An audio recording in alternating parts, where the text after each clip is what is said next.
Hello दोस्तों, आप सबको मेरा प्यार भरा नमस्कार और प्रणाम। मैं आप सबके लिए गीत लेके आई हूँ। अच्छा लगे तो लाइक और सब्सक्राइब ज़रूर करिएगा। आइए सुनते हैं। रोई रोई पूछे श्री राम बतिया है हो। रोई रोई पूछे श्री राम बतिया। सीता गईली कौनी ओरिया बताई दा बतिया। सीता गईली कौनी ओरिया बताई दा बतिया। अमवा से पूछ ले महुआ से पूछ ले। अमवा से पूछ ले महुआ से पूछ ले। रोई रोई पूछे पीपल से बतिया है हो। रोई रोई पूछे पीपल से बतिया। सीता गईली कौनी ओरिया बताई दा बतिया। सीता गईली कौनी ओरिया बताई दा बतिया। रोई रोई पूछे श्री राम बतिया है हो। रोई रोई पूछे श्री राम बतिया।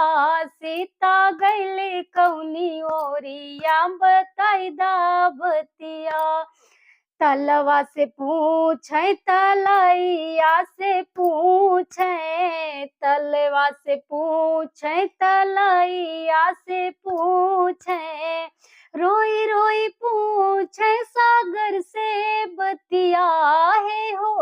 रोई रोई पूछे सागर से बतिया। सीता गईली कौनी ओरिया बताई दा बतिया। रोई रोई पूछे श्री राम बतिया है हो। रोई रोई पूछे श्री राम बतिया। सीता गईली कौनी ओरिया बताई दा बतिया। रहिया मिली गए भैया जटायु। रहिया मिली गए भैया जटायु। सीता कलई रावण पपिया है हो। सीता कलई रावण पपिया। सीता गईली कौनी ओरिया बताई दा बतिया। सीता गईली कौनी ओरिया बताई दा बतिया। रोई रोई पूछे श्री राम बतिया है हो। रोई रोई पूछे श्री राम बतिया। सीता गईली कौनी ओरिया बताई दा बतिया।